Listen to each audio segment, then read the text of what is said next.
जैसे लोगों को रहता है ना कि बाहरी चक्कर कोई होगा, ये सब भीतरी चक्कर हमारे द्वारा जो पाप कर्म होते वही हमारे मन को जलाते हैं, वही हमारी बुद्धि को भ्रष्ट कर देते हैं, और कोई नहीं।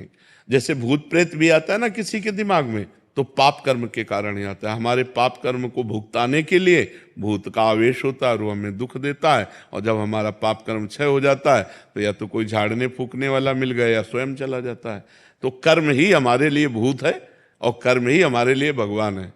अगर हमारे कर्म बिगड़ गए तो वही भूत की तरह हमें सताता है, और कर्म हमारे बन गए तो वही भगवान की तरह हम पर कृपा करता है। इसलिए कर्मों का सुधार करो, हमारे कर्म ठीक होने।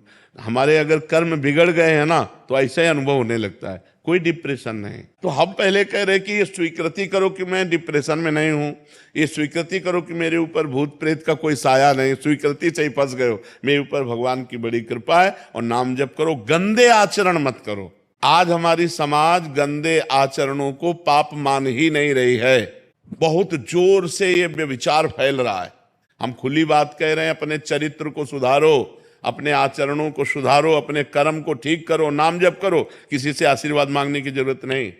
और कोई आशीर्वाद ऐसे फल फूल वाला भले दे दे, ऐसा आशीर्वाद बिना अधिकार के नहीं मिल जाता।